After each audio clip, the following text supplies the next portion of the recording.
Vannevar Bush. Oh Yeah. no, no, I don't believe they're related to Really? our former presidents. I don't think so. Oh, I thought there was some. Okay. During the call, at some point I'm going to check. Hey, Carrie. So, what's the is the live broadcast all three of us, or is it just the person talking?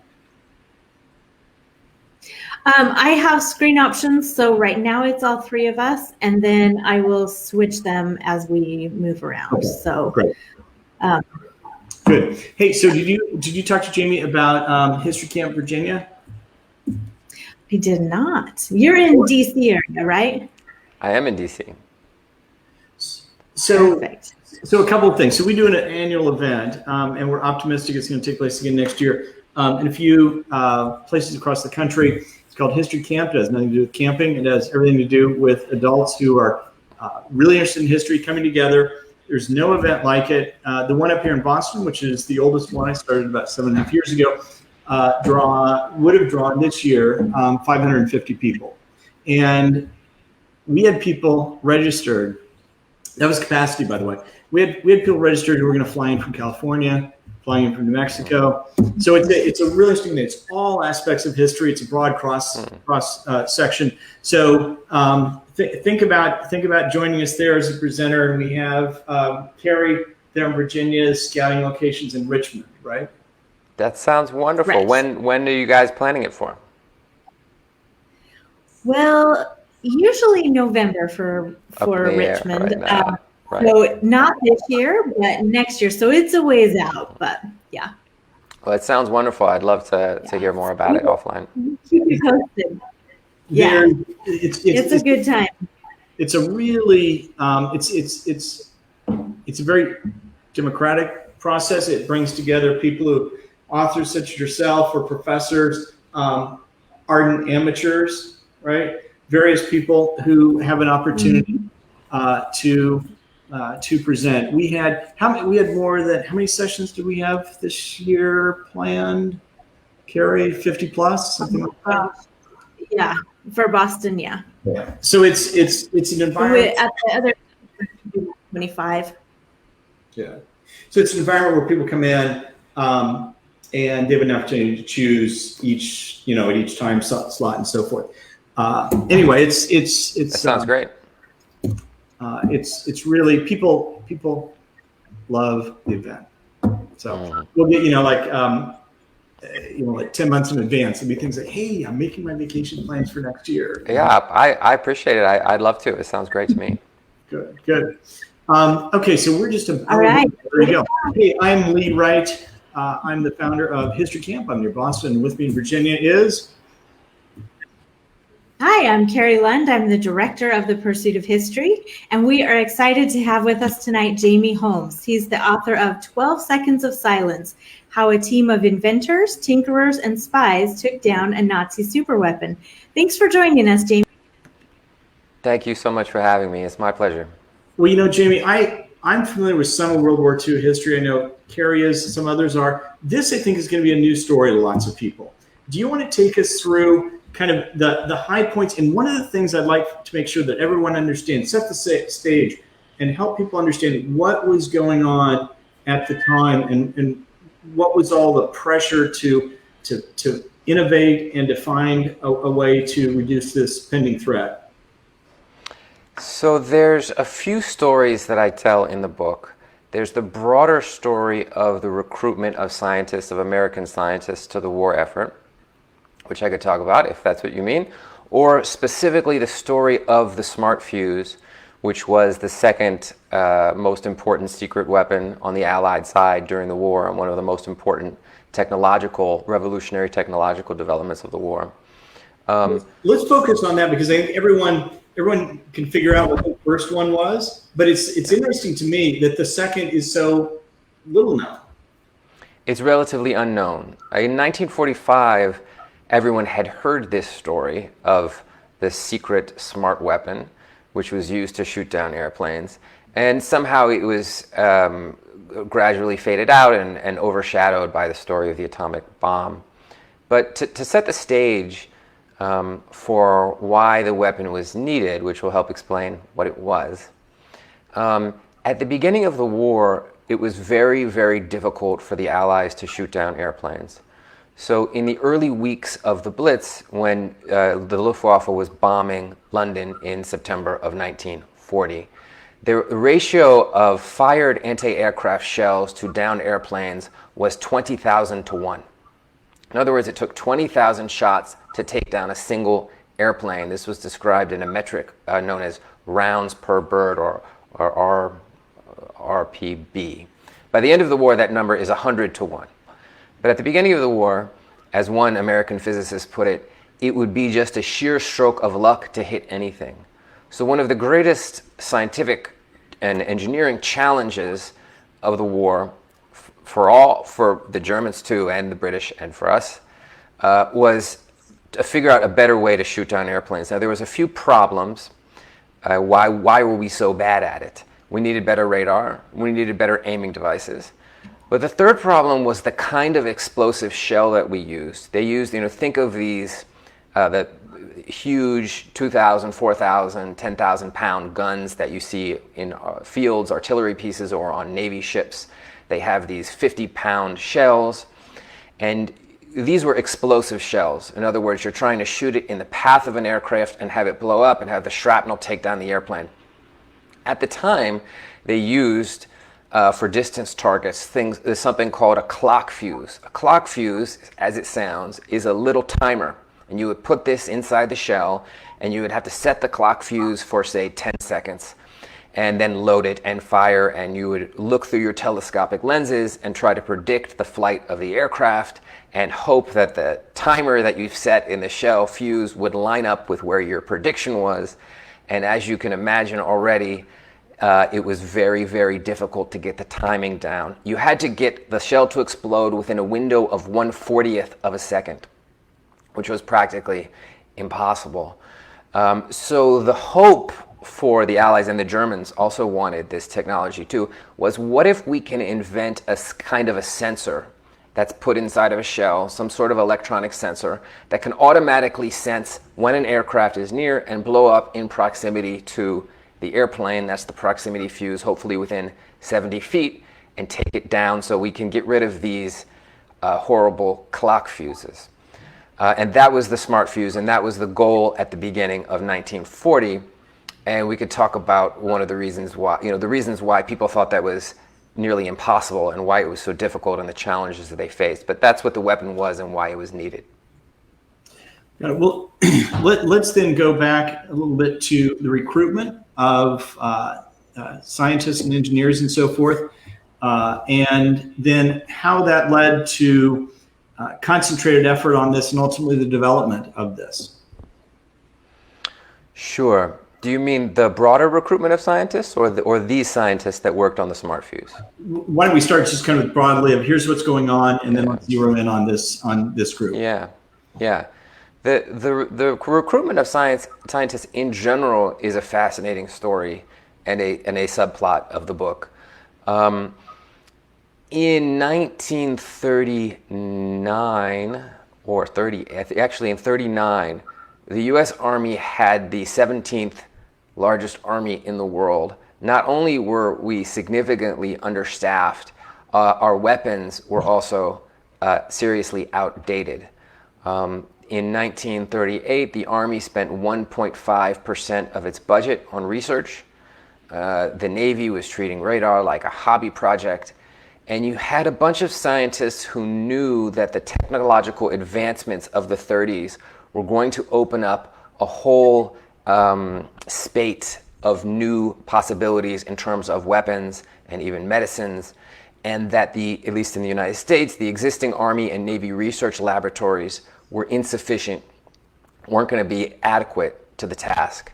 And you needed to recruit pure scientists to do basic research, which could lead to radical new breakthroughs, and they should be recruited out of universities and top industrial labs.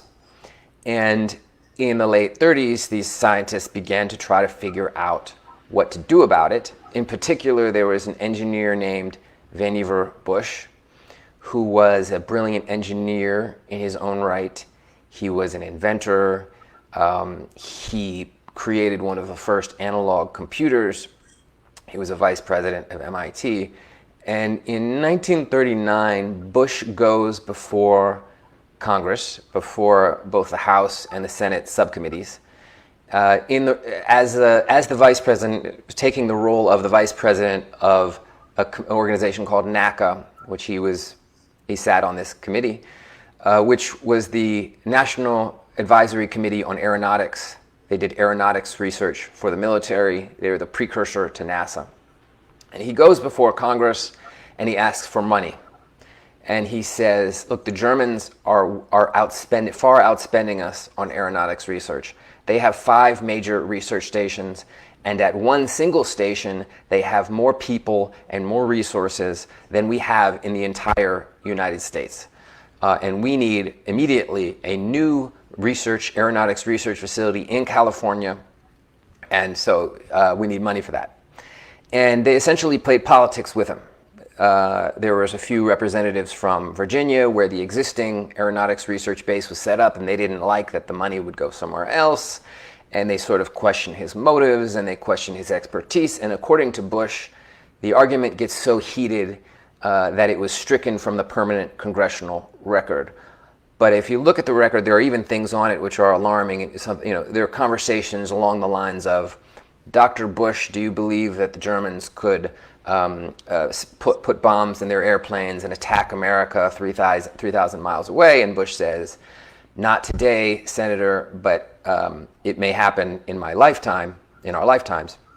It will happen in our lifetimes. And the senator replies, it will not happen 1,000 years from now. So this is a wake-up call for Bush. He believes and realizes that the Congress at least is quote-unquote asleep on the technical end. He doesn't have much faith in the military. He's tried to gin up more enthusiasm for new weapons programs unsuccessfully. And on the advice of Herbert Hoover, who was a friend of his, he develops a plan which he formulates in a single page. And in June of 1940, meets Roosevelt for the first time. He was incredibly well connected. He was the president of the Carnegie Institution of Washington, which was the biggest privately funded scientific enterprise, research enterprise in the country. And he meets Roosevelt 2 days before the Germans occupy Paris, and he pitches them a single-page plan to produce weapons for the war effort and recruit scientists for the war effort. And FDR approves this. Now, it was set up in interesting ways, several interesting ways, based on what he feared and what he had learned. The first interesting aspect of this new organization, which was then called the National Defense Research Committee, was that it was funded directly through the executive branch. So in the early days, there was virtually no congressional oversight. After Pearl Harbor, money wasn't a problem. And the second way in which it was unique is that it reported directly to Roosevelt, so not through the normal military channels. Both of these decisions would prove invaluable. I was sort of stunned to discover that this is the organization that oversaw the atomic bomb, the smart weapon, which is mostly the topic of my book, advances in radar, 200 other devices.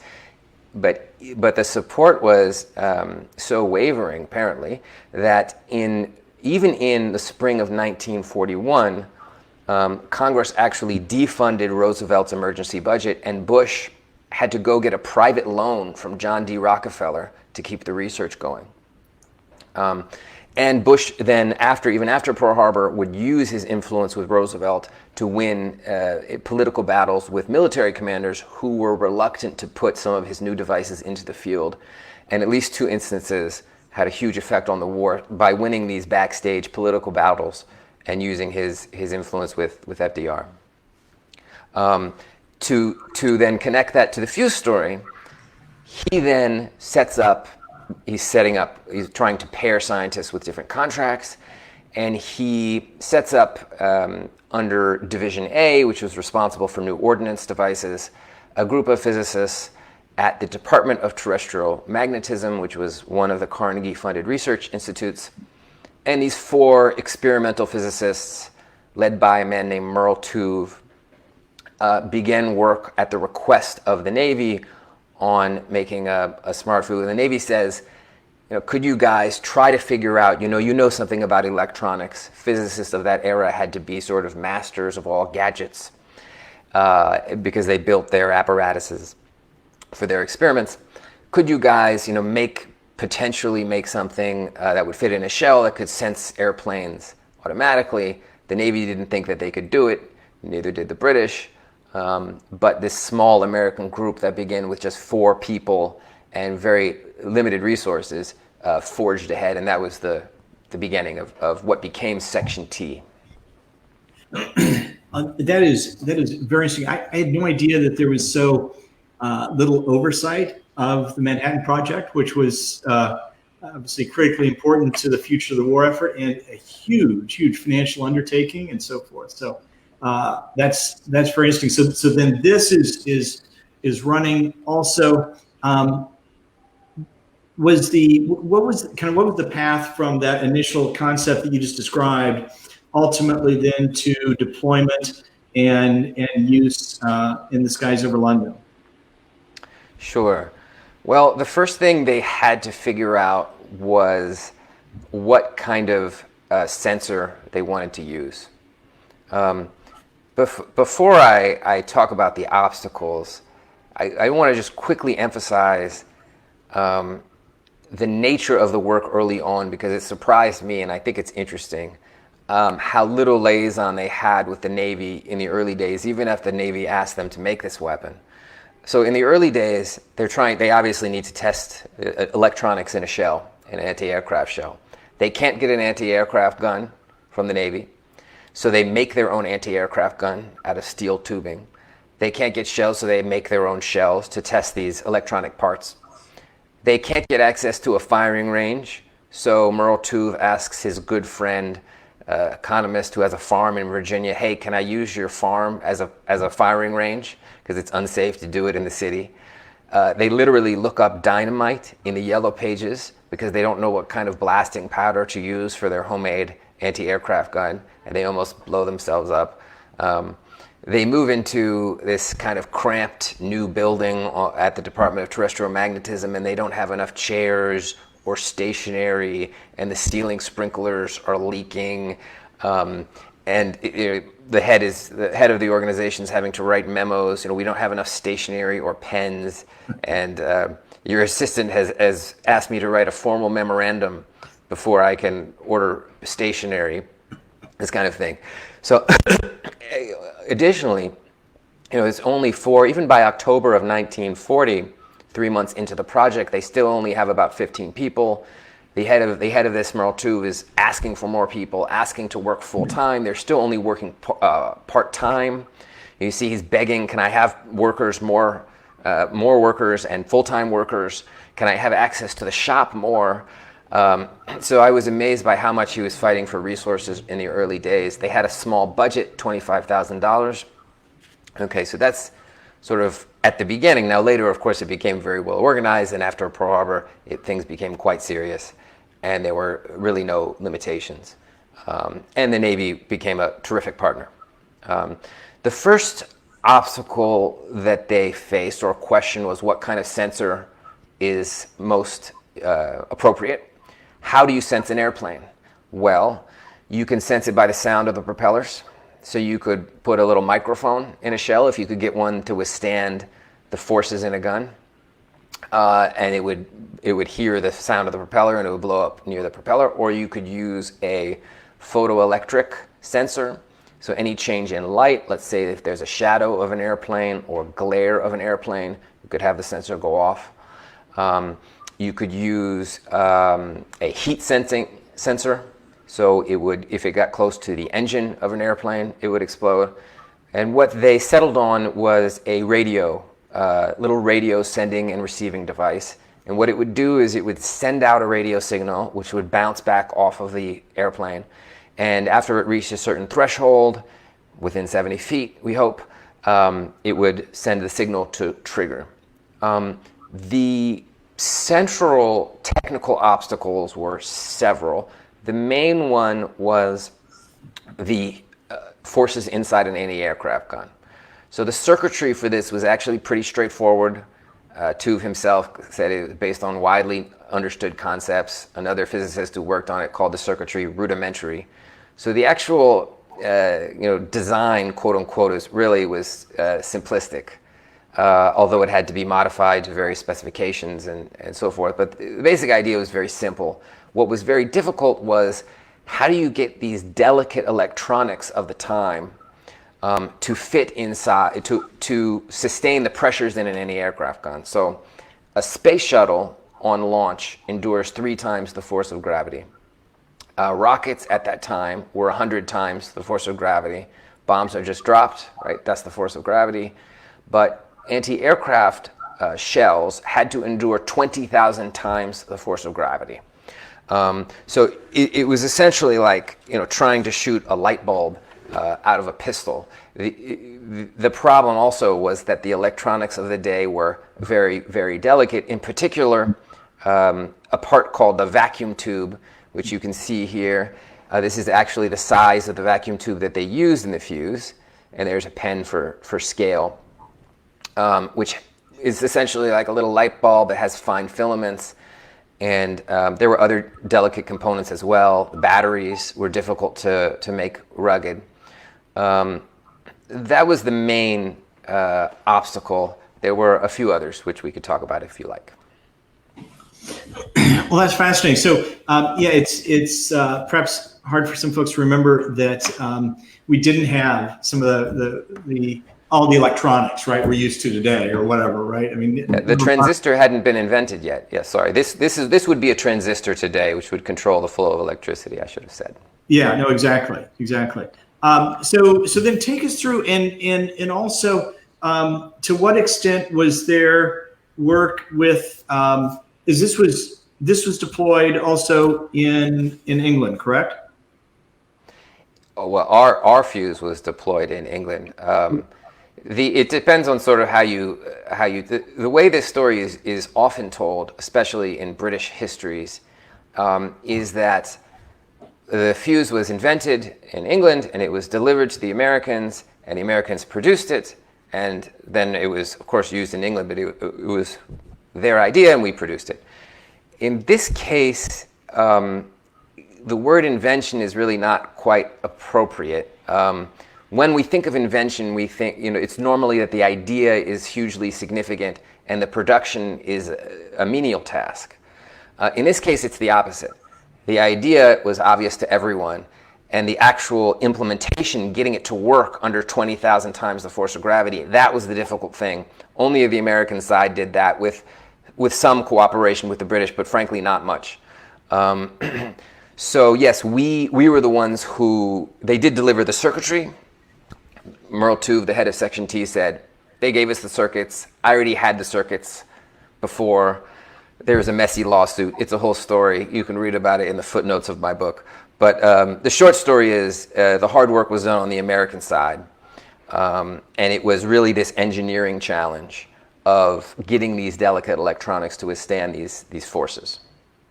Well, so I feel like we're kind of on the edge of our seat here with how that's going to play out. Obviously, there was success at the end, but take us through a little more of the history. And I don't think, by the way, I'm convinced that someone finds this interesting.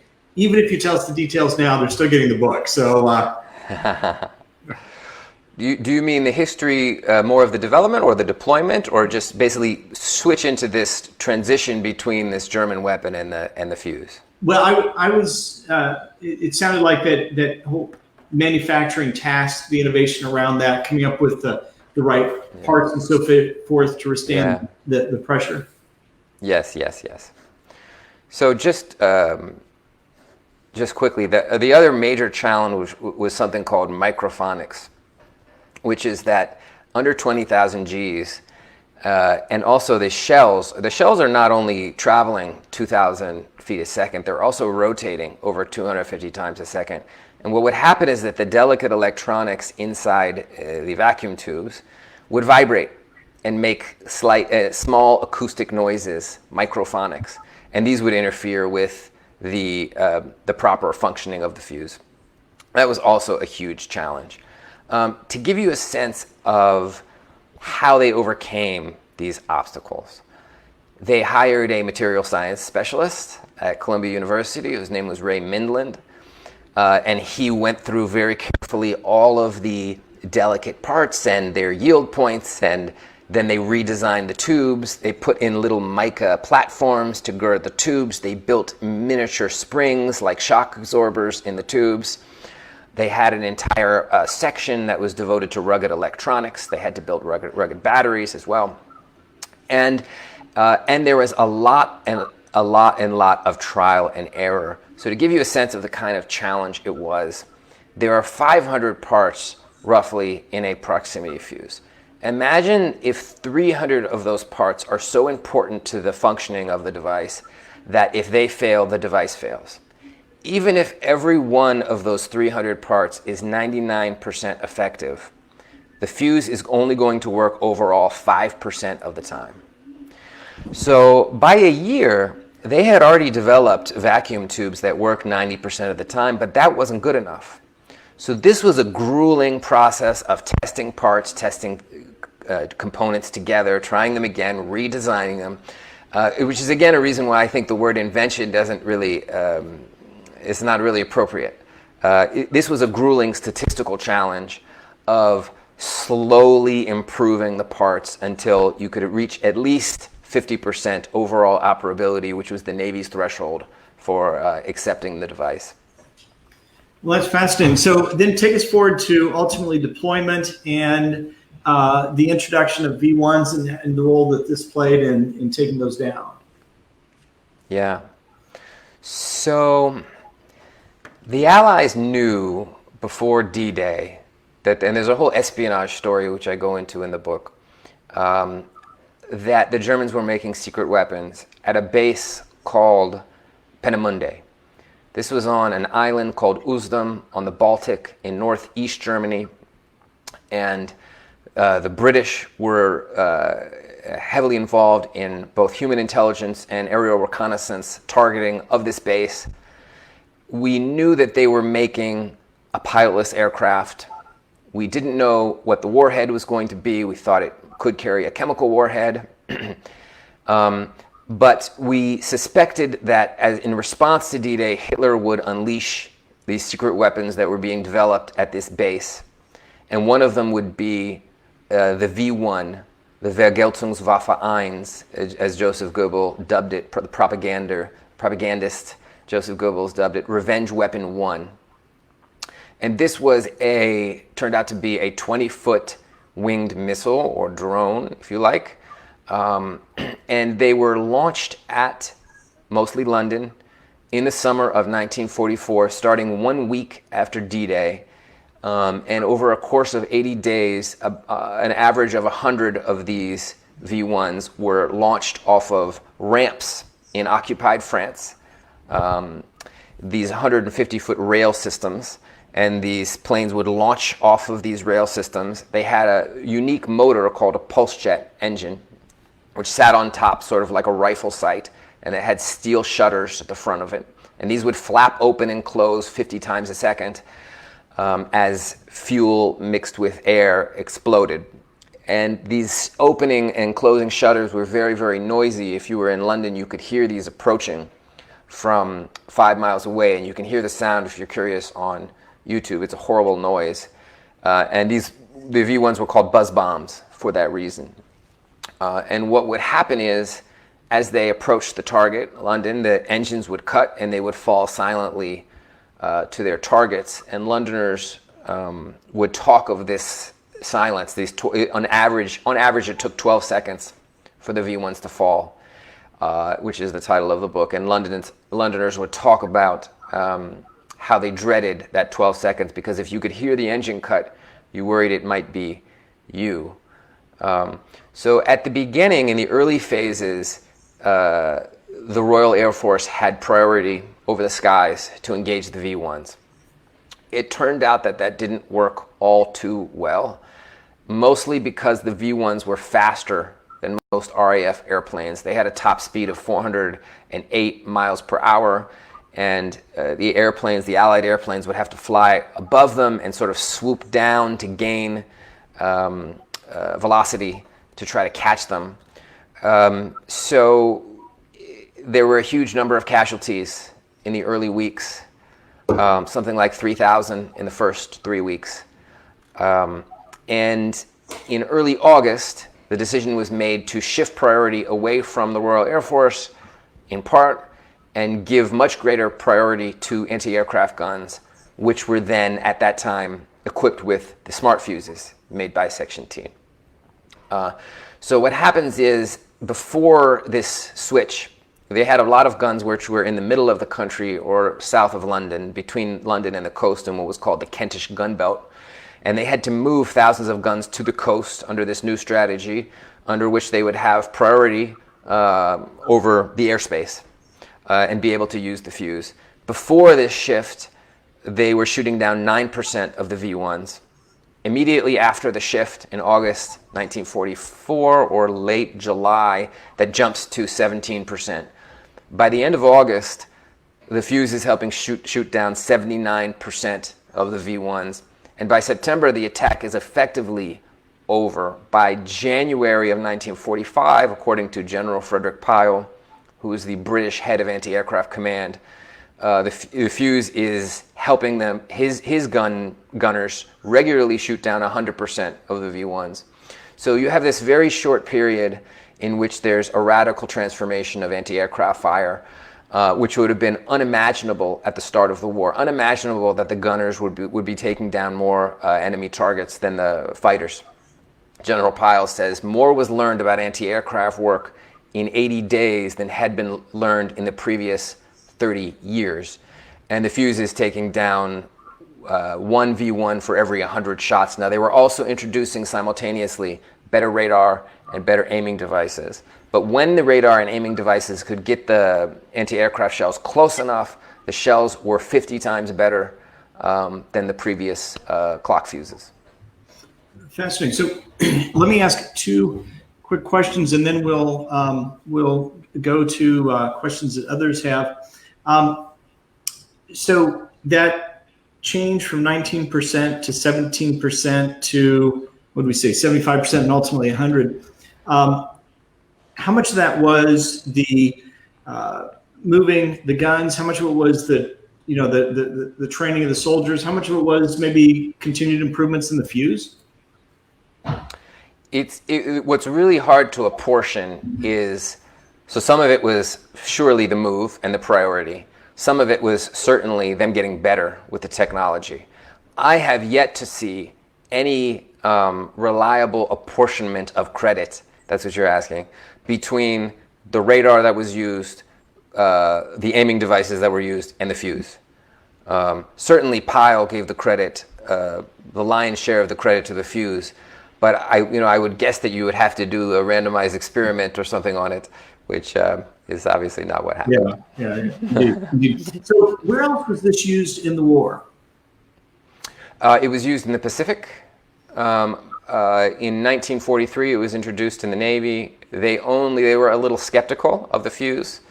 So in 1943, only 25% of their 5-inch shells used smart fuses, but they still took down 75% of the targets. So it had a 3-to-1 advantage already early on in 1943, and by the end of the war, it's, I think, a 5 or 6 times advantage over their regular shells. Probably most dramatically, the fuse was used in the Battle of the Bulge as an anti-personnel weapon. So when you're firing an artillery shell at the enemy, it's sort of the same concept as getting the shell to explode near the airplane. You actually want, it's a little gruesome, but you want an air burst. So you would like it to explode above the troops. And with the proximity fuse, the advantage would be is that you could set the sensitivity such that even if you can't see the enemy could be 4 miles away, the shells would come down, the radio wave would bounce off of the earth, and so the shell would always produce an air burst if it was functional.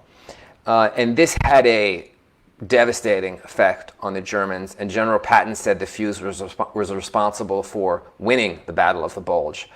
It may be the most, in terms of the effect on the outcome of the war, that may be the most dramatic, and there are detailed, fascinating accounts of German troops and German morale just being devastated by how vicious a weapon this was. And Merle Tuve, the American creator or developer of the fuse, was a physicist and kind of a sensitive guy, and he deeply, understandably, he deeply regretted any loss of life, even in this dire circumstance. And he says that he never goes to Germany after the war because, quote, there are too many orphans over there on my account, which I think just gives you a sense of him, but also how brutal the use of the fuse was in the Battle of the Bulge.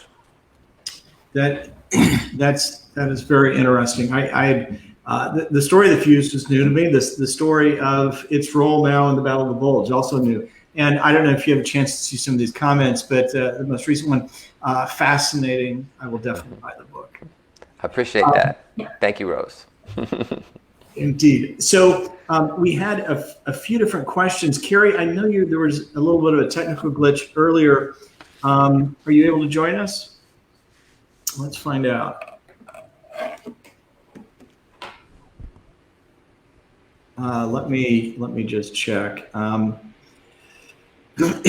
In the meantime, there was a question earlier about the level of essentially technological sophistication, the part of the Germans. Were they at all working on developing something somewhat similar? They were, absolutely. And in fact, they sent messages to their spies in New York City, asking them to try to figure out what the Americans were doing in terms of a smart fuse. The program hadn't begun at that point, and the FBI caught the spies. But it shows you that everyone wanted this at the beginning of the war. We did do a sort of an autopsy after the German surrender of what programs. There was an operation called Alsos, which sent Allied scientists into Germany, mostly to figure out what had happened to their nuclear program, but also to figure out in general how much progress they had made on various technological developments and to capture anything that would be useful. And so they sent one of the scientists who had worked on the fuse out of Section T to interrogate the German scientists who had worked on the fuse. And it turned out that there were, at the start of the war at least, around 50 different fuse projects, not all for anti-aircraft shells, some for bombs, some for rockets. Not a single prototype for shells made it into production. So they were unsuccessful. And from the interview notes, it looks like they weren't able to overcome the microphonics problem or the size problem, and in fact didn't think that it was possible to overcome it. They also had very dissipated if you have 50 projects, you're not collaborating. Whereas on the American side, there was one project. They had dozens of groups, so there was really a dispersal of effort. According to these reports, they also didn't have good collaboration between pure scientists and the factories, between the scientists and the military, and in his words, no real sense that the country's war needs had priority. So they put it down to bad organization. They say the Germans did not organize their fuse programs well or coordinate them. That's very interesting. I think no one would be surprised that there was a keen scientific and technical effort underway, and that it was lack of organization that foiled the Germans. Very interesting. So what I believe, and I'm sorry, I don't remember, but where did this go then after the war? Wasn't there, you mentioned a patent challenge or something? The patent challenge? Say it again. Yeah. So so after the war, and I think the United States didn't make quite the same mistake they did after World War I. They didn't disarm in the same way. Yeah.